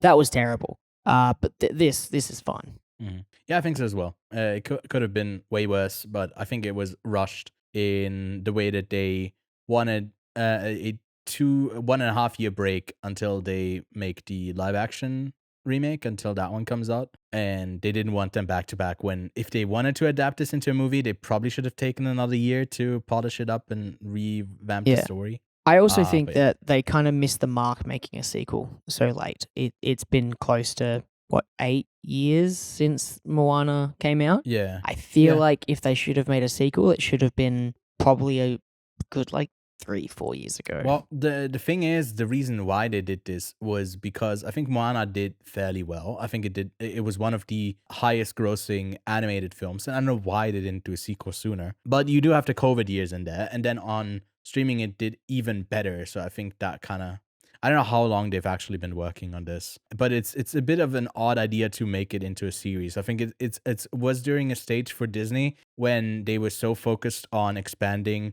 their digital streaming library, putting that over what made financial sense and to build, to give what the audience actually wanted. They thought they need to put everything in streaming when that clearly wasn't the case. So the TV show originally began as a TV series in 2020. Okay. So it was definitely from February 2024. The series was transformed into a theatrical sequel. That seems way too soon. Yeah. But that makes a lot of... This is just IMDb trivia. Who knows who the fuck posts this, but yeah. Yeah, it does make sense. 2020, they were at the peak of giving everything 7 TV shows. So let's move on to the actually most anticipated musical of the week. Something that has taken the world by storm, defying gravity, so to say, for lack of a better term. Wicked. But it's Wicked Part 1, but it wouldn't tell you in the marketing that it's a Part 1. But you'll soon find out. I feel like a lot of the criticism that it's not a closed-off story is a bit unwarranted because it's based on that stage play musical, and that's also the act break that you have in the musical. It just stretches it out to 2.5 hours when the whole play, I think, is around 3. It's just padding a bit, but it's not like it's a bad break for the story. But we'll get into that. Lachlan, what is Wicked about? Everyone deserves the chance to fly. When ostracized and misunderstood, green-skinned Elphaba is forced to share a room with the popular aristocrat, Gerlinda. The two's unlikely friendship is tested as they begin to fulfill their respective destinies as Gerlinda the Good and the Wicked Witch of the West. I love how you read that so blissfully. You like that? Yeah, definitely. And then it's directed by John M. Chu, who also directed other musicals before, like In the Heights. He's also the person behind Crazy Rich Asians, Now You See Me Too. He also did Step Up 2. And after Wicked Part 1, he also gets to do another Part 2. How happy we are for John M. Chu. And this movie comes in at a runtime of 161 minutes. So, 2 hours 41. It's pretty long. It also has an extensive credits section. So I'd say it's more 2.5 hours than it is 240. It's so far been received very positively with a 4.1 on Letterboxd, an 8.2 on IMDb, a 73 on 61 reviews over on Metacritic, and a 90% over on Rotten Tomatoes. It was made with a budget of $300 million. I think that combines, allegedly so far, Part 1 and 2 together, so about $150 million. Goes to say that is interesting. That's the same amount of budget that Moana 2 had for animation. Here in live action, you see a lot of money on screen. Yes, there's CGI and some stuff that is standing out, but there's an incredible amount of production design, and we'll definitely get into that. The production design from Nathan Crowley, who does an outstanding job here. Wicked has taken the world by storm, and luckily I was a bit surprised how much it actually picked you up, and you liked it quite a bit, so tell me all about it. Oh my god, man. I can't remember another time in the cinema this year, at least recently, earlier, later this year, that kind of took me on a journey. Like Long Legs took me on the journey. Dune 2 took me on that journey. Red One. I saw the TV. Fuck off with your Red One. I saw the TV Glow. Took me on a journey. But I feel like this one was just, I don't know. I feel like I had my hand held the entire. I felt like I was in a warm hug and a warm embrace by I don't know, someone from the Wizard of Oz's universe, and I just absolutely loved it, man. I don't know what happened to me. I don't know whether like my brain was like overrun by a zombie or something, and I'm just like I'm just like the Rizzler or whatever it is, equivalent of the of what do they do it at Costco? But I Riz boom. at They do booms to rate stuff. at Oz. But like everything from how it was done practically, like this, yes, the CGI, but like there were so many sets that I saw, and I was like, that is a practical set, and I know it's a practical set, and I can tell it's a practical set because it looks fucking real, and the CGI doesn't look real, it looks CGI. And there are moments that I'm just like, I love the way that things are sort of pronounced or presented with how whether it's Arianda or Cynthia sing. And I just loved everything from the dancing to the choreography to the blocking of everything to how the camera moves throughout the scene. It just felt good, and everything felt well thought out, planned, and just well executed. I love the music, and I as I said, I do know some of the Wicked songs, but I've never really listened to it. But I know of the songs and I've heard the songs. But this is my first time hearing the songs, and I thought they were done fantastically. So for me, I loved it. You're on that green hype train to Emerald City, giving it a thumbs up through Apple as well. through the bubble that Galinda is coming in at the start of the movie. She also gives a thumbs up. I like the movie as well. I was actually, I just expected it's a musical. I don't know if you are particularly fond of them when they're not something that, I don't know, when they don't stand out in what it does here with great songs, with great production design. I think it kind of combines the best parts of what a musical can be, because it is such a great musical at the base, you know. And like the same goes for the original The Wizard of Oz, which it is interesting that it's like it went from novel to a musical on stage to a musical movie, long break in between, another novel, another stage play musical, and then another two-part movie. And we don't talk about like that Dave Franco thing in between. I think we can safely leave that out. It's just impressive on the musical level of what they were able to bring out of this, because I think the original Wizard of Oz film also has a ton of like great songs in there. Not as iconic as, I think, Defying Gravity is the response to this, right? Ending it on this. That, I don't think that is considered a spoiler, because it's literally where the stage play also takes a break. Ending it on that literal high note is a bit unfair to then let people get out of the theater, because it is, I think, pretty undeniably probably top 3 of the best musical songs ever. It is that good.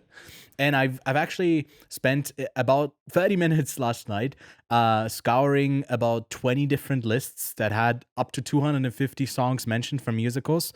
Defying Gravity was consistently in the top 10, and usually second or third. For some reason, One More Day from Les Miserables, which I also have a bias to, because I did play that part and I did that musical. I love that. This great song as well. It's also the act break song right before the second act.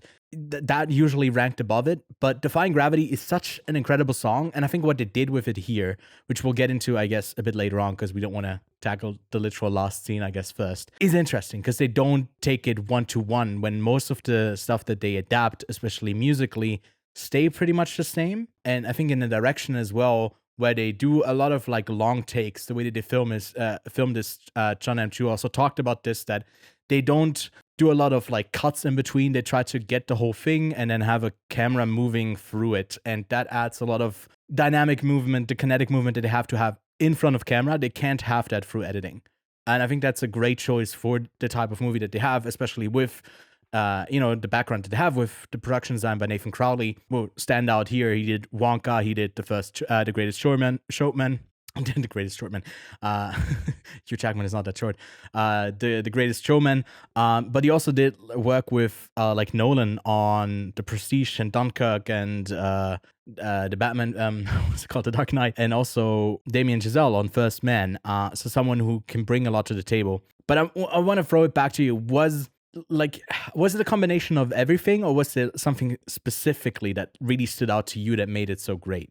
Like, was it that production design, or Everything, man. Honestly, so it took me a while to get around to Ariana Grande, her yeah? performances. It probably wasn't until literally getting on the train that I was like, okay, I don't get annoyed by her performance anymore. There Mhm. was maybe little things that maybe I kind of picked out, but honestly, I was absorbed. And even though this was 2 hours and 41 minutes of movie, it flew by for me, man. Mhm. I felt the Moana 2 100-minute screening was longer than what Wicked Yeah. was.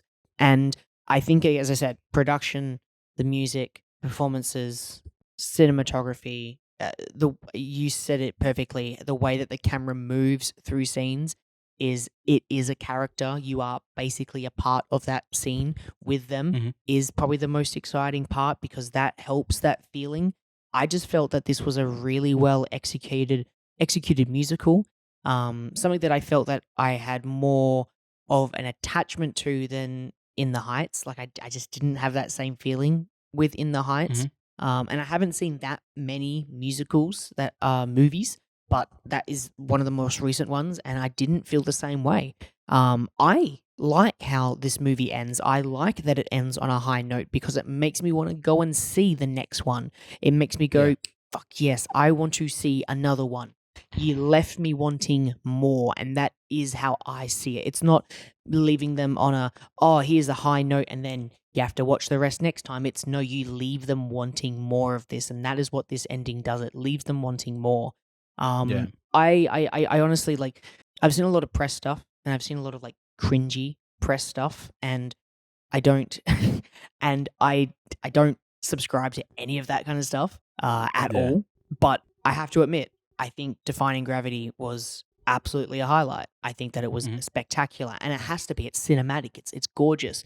Yes, there's a lot of CG, but I think it was an accumulation of so much stuff. But also performances wise, I think that you really grow on Glinda. You really grow on someone like the Wizard immediately. You grow on Madame Morrible. Michelle Yeoh is fantastic in this for the very few scenes that she's in. She's absolutely amazing in this. And as soon as Jeff Goldblum comes onto screen, you go, this role is literally a perfect Jeff Goldblum character. It is a perfect role for him. And that is something that I felt like all the casting was perfect for any of these like smaller roles, and I just want more of them. And I think that the main roles were perfect. I just felt like everything I'm not saying it's a perfect movie. I'm not saying that. Absolutely not. There is no way this is a perfect movie. Mm. But what I am saying is that I think it's a well executed movie, and it made me really fucking enjoy it.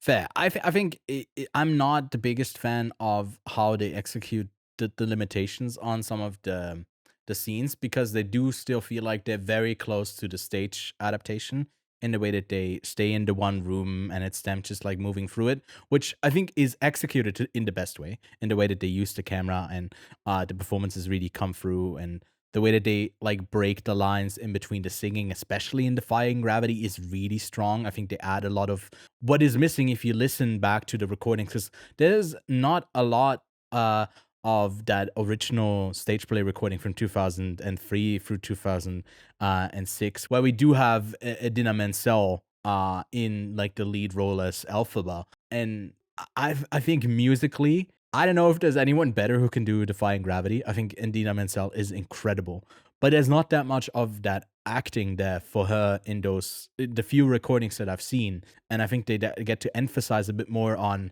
that like friendship and then being there for each other. And I guess we're already diving into spoilers. I'm sorry. We're doing spoilers because I want to talk about Defying Gravity. I think it is the standout of this film.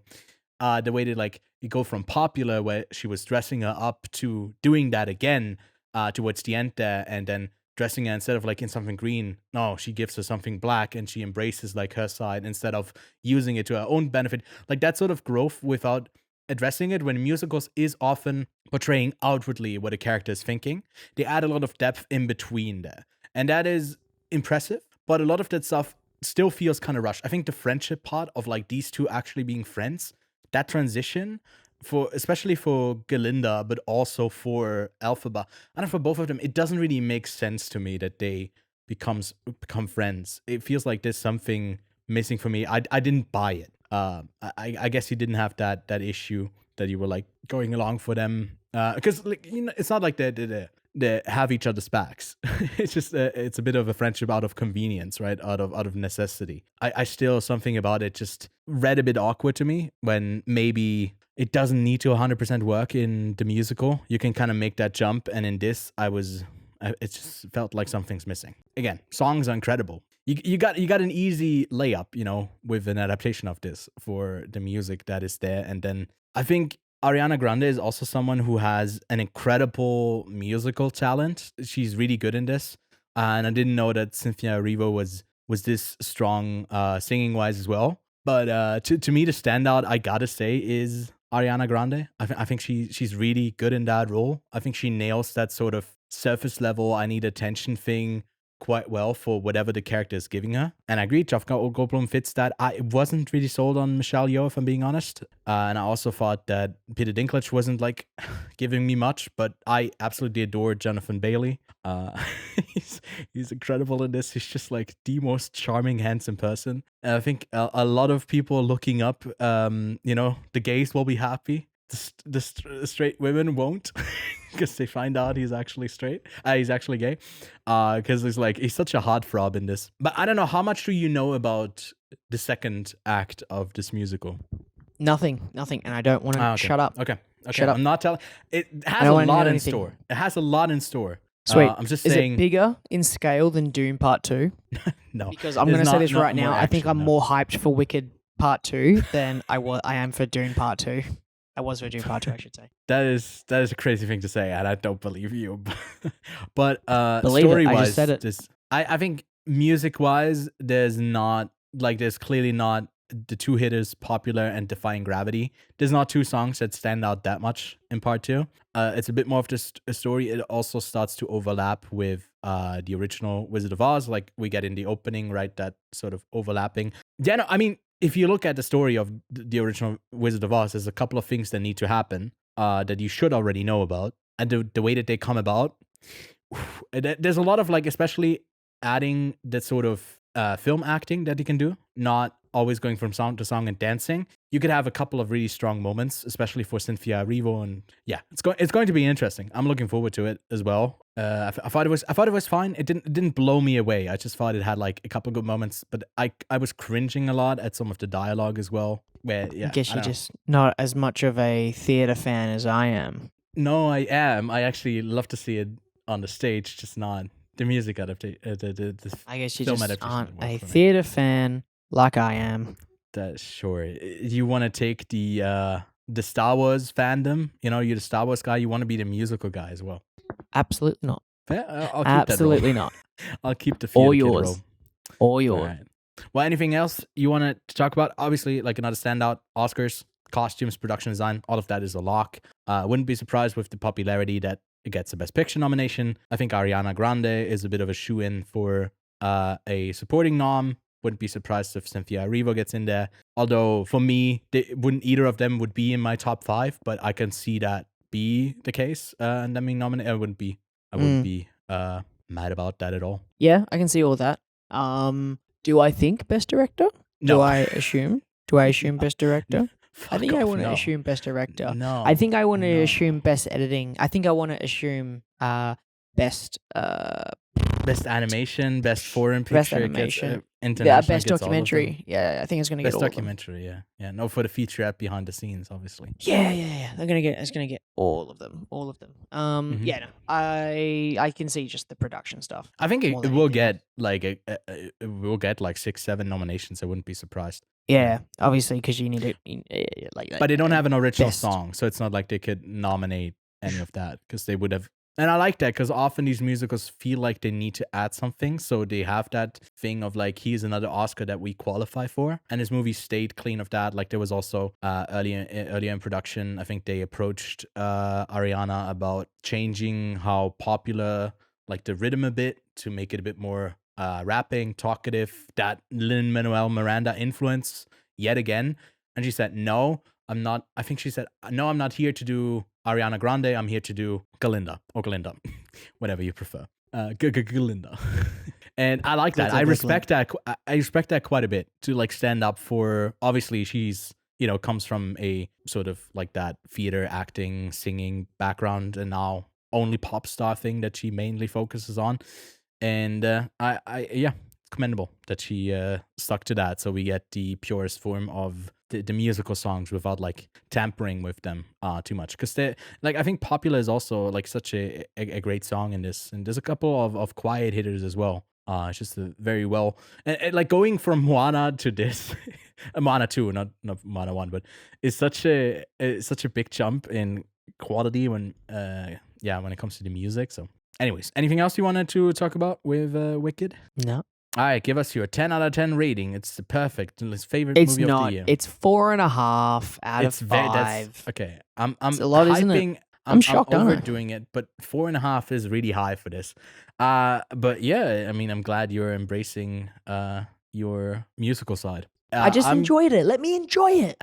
Okay, I'm letting you. I gave it a 3.5 out of 5. Again, I think it's pretty good, but didn't defy gravity of anything. But if you were to pair it up with another film, here you can really stretch your musical muscle and show us how much you actually know about it. And like, oh my god, so impressive! Lachlan's such a theater expert. I'm such a theater expert, and there was only one thing I could think of to just pick as a double feature for this movie when I was thinking so hardly about what I should pick. But there is only one truly I was about to say god awful, but it's not. But people are going to probably misinterpret things. They're gonna as a misunderstood masterpiece. This movie. This movie is one. It has very similar themes to what Abatha is going through. She is looked down upon due to the like color of her skin, and obviously they see her as like a monster. They see her as like a raging, huge, hulking monster. Hulk? And I thought that the 2003 Ang Lee film Hulk would be a fantastic double feature pick. I was this close to painting my face green for this recording. Green? That would have been fucking hilarious. But knowing that you picked Hulk at the end here would have. So I'm glad I didn't do it. But yeah, Hulk. You can sing along to that one, I guess. Yeah, I'm sure it is something to sing along to. If I would, I get to have a pick as a double feature for Wicked or even Moana 2.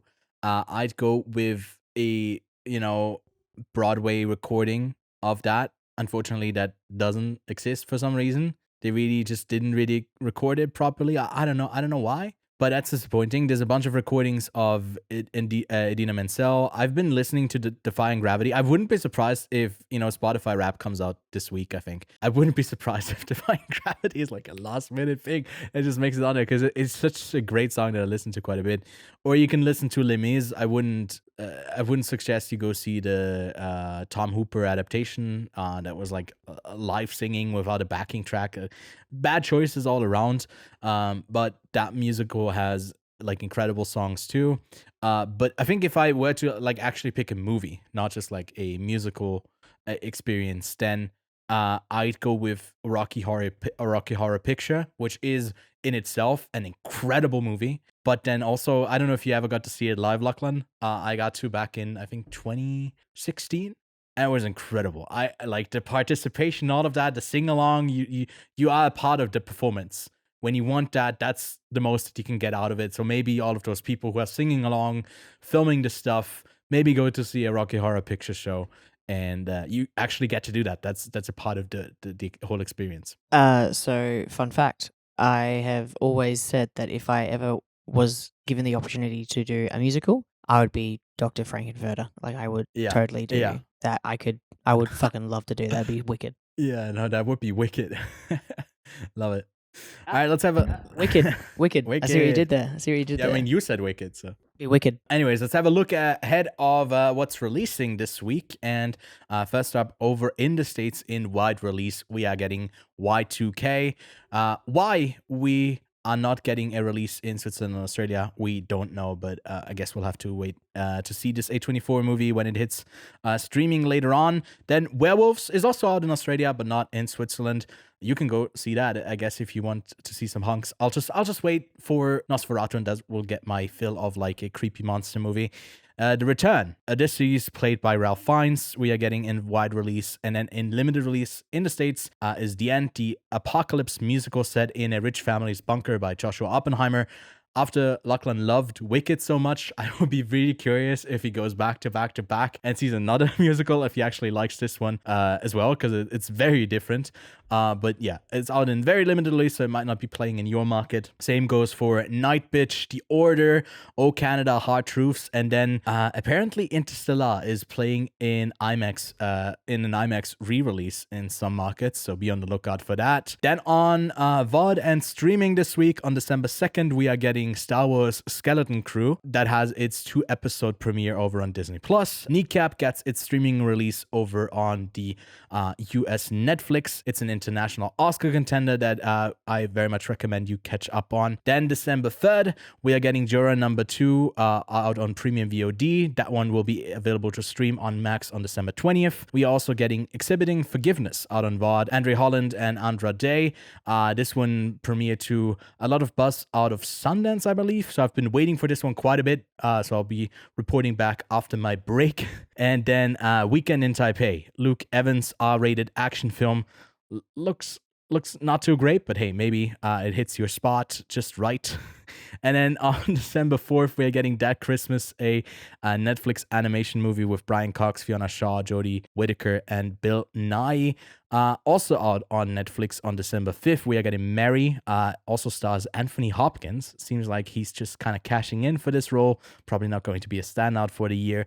And then the series Creature Commandos premieres its first 2 episodes over on Max. On December 6th, we are getting A Nonsense Christmas with Sabrina Carpenter. I will be checking that one out. Although I don't know if you've been listening to her music. I'm not the biggest fan, but I feel like it's probably like the girlfriend experience where you get tagged along, because a lot of them I into. We'll see if we'll talk about that. And then the 6888 is also out on Netflix. That's the next Tyler Perry movie that I'll gladly skip. Then on Max, we are getting Beetlejuice. And finally on Apple TV Plus is Fly Me to the Moon. I thought that was on there already for a while, but it's now on there. We are getting Good One on VOD and Speak No Evil on Peacock. And then out in Australia this week, you can go see Piece by Piece, as well as Werewolves. The Dead Don't Hurt, a Western film that Kevin and I reviewed earlier this year, will be out. And then Ghost Cut Anzu is also out, another animated film that I don't see probably getting in, but I haven't seen it myself yet. I've heard some pretty good things about it though, so seek it out if you want to. But actually a big contender for the Oscars, I guess more nomination, because The Wild Robot seems to be a lock-in for the win, is Flow, that's out in Swiss theaters, about a cat that is just kind of stranded in a flooded world and has to survive. And then a documentary about Dalai Lama called Wisdom of Happiness is out. I haven't heard great things about that one, but if you're really interested in what the Dalai Lama is up to, then maybe that interests you. But that brings us to the end of this week's episode, and next week I won't be here. So yeah, Lachlan, maybe I'll just hand it over to you as well for the outro. So yeah, you get to do that, and I'm just going into vacation mode. I don't know how to do an outro. Oh shit. Okay. You got it. That brings us to the end of the show. Thank you all for coming. Please, if you wouldn't mind subscribing so that we can. What's that? What'd you say? Sorry. You're in holiday mode. You can't interrupt me. Sorry. That's not how this works. Okay. How about you while you're relaxing there, tell me what I have to say. Like and subscribe. Like and subscribe. Take a big vape hit if you're in a conclave. No. And yeah. Do you want to tease what you guys are talking about next week? Maybe that is conclave. Look, here's the idea. Next week is the Kevin and Lachlan Spectacular Show. And at this stage, it's just a concept in our heads that we're workshopping. We're just thinking of flipping this whole thing on its head. And Ewan has no control because he's not editing the episode. He's not in the episode. He has no control over what happens in the episode. He also he's not going to know what happens in the episode until it is published, because I'm not going to let him have access to it before that, it's just going to be such a surprise for him. This could literally go anywhere. So join us next week on Quiet on Set, where it's just me and Kevin, no Ewan, and Ewan's on holiday. So Ewan, enjoy your break, enjoy your week off, have fun. I hope you have a good time. Nothing. Do get to Thank come you all back. for joining us. We'll see you next time. And I'll see you in 2 weeks.